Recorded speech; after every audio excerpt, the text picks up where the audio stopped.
Hello friends, welcome back to my YouTube channel magic of cooking. तो friends, आज के चले एसेছি কাংলা মাছের দারুণ একটা রেসিপির সাথে। আর আজকে কাংলা মাছের যে রেসিপিটা করব সেটা সম্পূর্ণ একটা ইউনিক একটা রেসিপি। তো সবার কাছে একটা অনুরোধ রয়েছে, ভিডিওটি শেষ পর্যন্ত দেখবেন, তাহলেই বুঝতে পারবেন আজকে আমি কাংলা মাছের কী রেসিপি করতে চলেছি। তো আমরা এটাকে কাংলা মাছ বলি, এটার কিন্তু আরও অনেক নাম আছে, এটাকে ফলি মাছও বলে অনেকে। তো যেহেতু আমরা এটাকে কাংলা মাছ বলি, তো আমি পুরো ভিডিওতে এটাকে কাংলা মাছই বলবো। আর তো চলুন এবার দেখে নেওয়া যাক কাংলা মাছের এই রেসিপিটা আমি কিভাবে করছি আর কি কি উপকরণ দিয়ে করছি। তো কাংলা মাছের এই রেসিপিটা করার জন্য সবার প্রথমে আমি যে উপকরণটা নিয়েছি সেটা আমি আপনাদেরকে একটু পরে দেখাচ্ছি। তার আগে আমি মাছটাকে কেটে নেব। মাছটাকে কেটে ভালো করে ধুয়ে তারপরে নিয়ে আসছি। তো দেখুন, এখানে মাছটা কাটা হয়ে গেছে, আমি কেটে ভালো করে ধুয়ে নিয়েছি। আর সবগুলো মাছ আজকে রান্না করব না, কাংলা মাছের অনেক রকমের রেসিপি আমরা করে থাকি। তো সেই সব রেসিপির মধ্যে আজকে একটা রেসিপি করব, আর বাকি যে মাছগুলো থাকবে সেই মাছগুলো আমি রেখে দেবো, অন্য কোনো দিন অন্য কোনো রেসিপি করে নেব। আর এই মাছটা কিন্তু খুবই টেস্টি একটা মাছ। আর এটা আজকে যে তরকারিটা করব, যে রেসিপিটা করব, এটা কিন্তু খুবই সহজ একটা রেসিপি, কিন্তু খেতে খুবই দারুণ। তো এবার আমি মাছগুলোকে ভেজে ভেজে নিচ্ছি। আমি গোটা মাছ দিয়ে আজকে রান্নাটা করব। আর এখানে যে অর্ধেক মাছগুলো দেখতে পাচ্ছেন সেগুলোকে রেখে দেব, অন্য রেসিপি করব অন্য দিন। এবার মাছগুলোকে নুন আর হলুদ গুঁড়ো দিয়ে মেখে নেব। তো মাছগুলো একটা প্লেটের মধ্যে আমি সাজিয়ে নিয়েছি, আর মোট 5টা মাছ নিয়েছি, আজকে 5টা মাছ রান্না করব। এবার নুন আর হলুদ গুঁড়োটা দিয়ে দিচ্ছি। আর এটা কিন্তু ভীষণ টেস্টি হয় রান্না করলে পরে। অবশ্যই আপনারা একবার বাড়িতে ট্রাই করবেন, দেখবেন অবশ্যই সবার ভালো লাগবে। তো নুনটা দিয়ে দিলাম, আর দিয়ে দেবো হলুদের গুঁড়ো। ব্যাস, এবার হাত দিয়ে মাছগুলোকে মেখে নেব। যারা প্রথমবার আমার আজকের এই ভিডিওটি দেখছেন তাদের কাছে আমার একটাই অনুরোধ রইল, ভিডিওটি শেষ পর্যন্ত দেখবেন, ভালো লাগলে লাইক শেয়ার সাবস্ক্রাইব করে পাশে থাকবেন। তো এবার মাছটাকে আমি ভালো করে ম্যারিনেট করে নিচ্ছি হলুদ গুঁড়ো আর নুন দিয়ে। তো এটাকে ভালো করে ম্যারিনেট করে আমি একটা সাইডে রেখে দেব। আর তো মাছগুলো মাখা হয়ে গেছে, এবার একটা সাইডে আমি রেখে দিচ্ছি। দেখতেই পাচ্ছেন মাখা হয়ে গেছে। তো এটা রান্না করার জন্য যে উপকরণটা নিয়েছি সেটা হচ্ছে বাদাম। এখানে আমি চীনাবাদাম নিয়েছি। তো আজকে চীনাবাদামের বাটা দিয়ে আমি এই রেসিপিটা করব। সাথে নিয়েছি 3টে কাঁচা লঙ্কা। তো বাদাম আর কাঁচা লঙ্কাটাকে একটা মিক্সির মধ্যে নিয়ে পেস্ট করে নেব। সামান্য একটু জল দিয়ে আমি এটাকে পেস্ট করে নেব। আর বাদামটাকে আপনারা চাইলে ড্রাই রোস্ট করেও কিন্তু পেস্টটা করতে পারেন, সেটাও কিন্তু খেতে টেস্টি হয়। তবে আমি এইভাবে করছি। এবার পেস্টটা করে ফিরছি। তো দেখুন বন্ধুরা, পেস্টটা হয়ে গেছে, আমি অল্প নুন দিয়ে পেস্টটা করে নিয়েছি।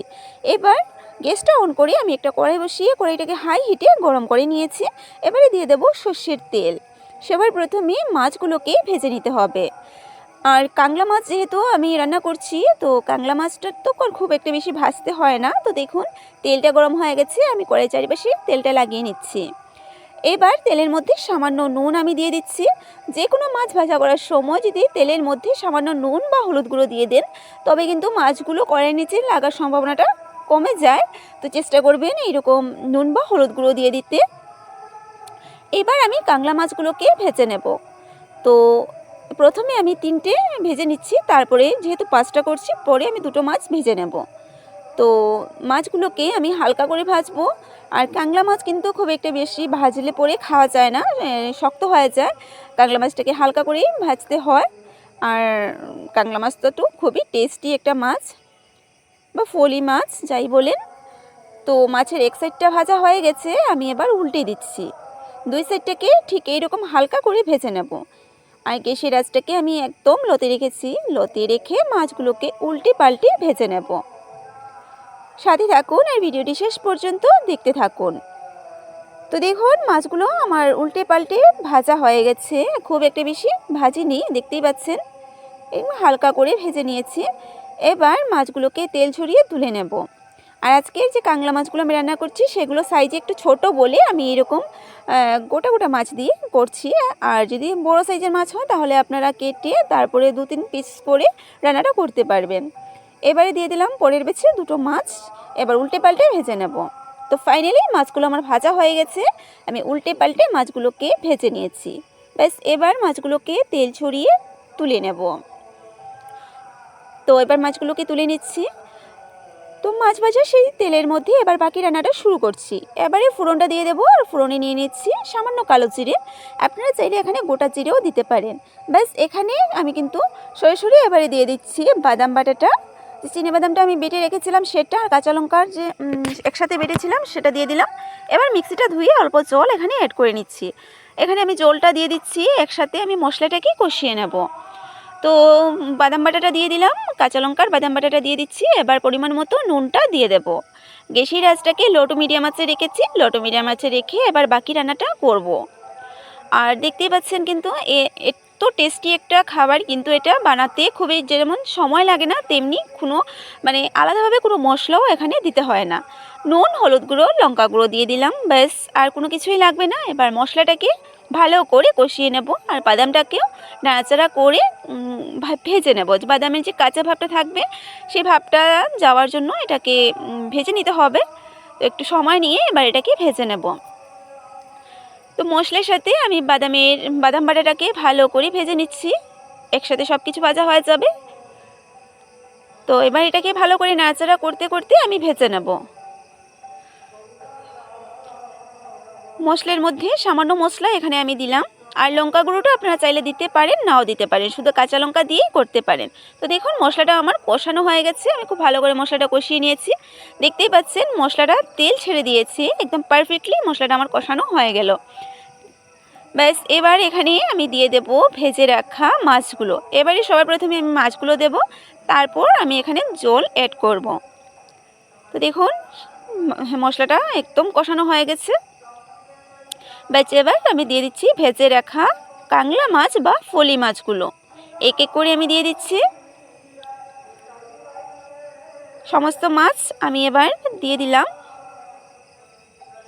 তো 5টা মাছ রান্না করছি, আমি দিয়ে দিলাম সবগুলো মাছ।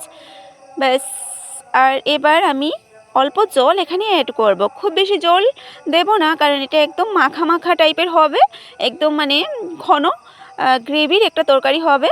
তো গ্রেভিটা খুব একটা বেশি পাতলা করব না, মিডিয়াম রাখবো। তো সামান্য জল দিয়ে দিচ্ছি। এবার মাছগুলোকে ভালো করে একটু মানে ঝোলের মধ্যে ডুবিয়ে দিয়ে দিলাম, আর এবার দিয়ে দেব কাঁচা লঙ্কা 3-4টা। ব্যাস এবার একটা ঢাকনা দিয়ে ঢেকে রাখবো, আর পুরো 5 থেকে 4 মিনিট এরকম সময় লাগবে এটা রান্না হতে। তো দেখুন 4 মিনিট হয়ে গেছে, আর আমার 4 মিনিটেই আমার আজকের এই বাদাম বাটা দিয়ে কাংলা মাছ বা ফলি মাছের এই রেসিপিটা তৈরি, একদম তৈরি হয়ে গেছে। আপনারা যদি চান এটাকে আরও ঘন করে নিতে, তাহলে আরও ঘন করে নিতে পারেন। তো আমি এইভাবেই রেখেছি, এইভাবেই ভালো লাগে খেতে। তৈরি হয়ে গেল, এবার একটা প্লেটের মধ্যে নিয়ে নিচ্ছি। তো দেখুন বন্ধুরা, তৈরি হয়ে গেল আমার আজকে এই ফলি মাছের বা কাংলা মাছের রেসিপিটা বাদাম বাটা দিয়ে। কেমন হয়েছে কমেন্ট করে অবশ্যই জানাবেন। ভালো লাগলে লাইক করবেন, শেয়ার করবেন, সাবস্ক্রাইব করে পাশে বেল আইকনটিতে ক্লিক করে দেবেন, যাতে আমার চ্যানেলে আপলোড করা ভিডিওগুলো সবার আগে আপনাদের কাছে পৌঁছে যেতে পারে। তো কত সহজে আর সামান্য উপকরণ দিয়ে কত টেস্টি একটা কাংলা মাছের রেসিপি আমি আপনাদের সাথে শেয়ার করে নিলাম। অবশ্যই জানাবেন কেমন হয়েছে। আবার চলে আসবো আপনাদের সাথে।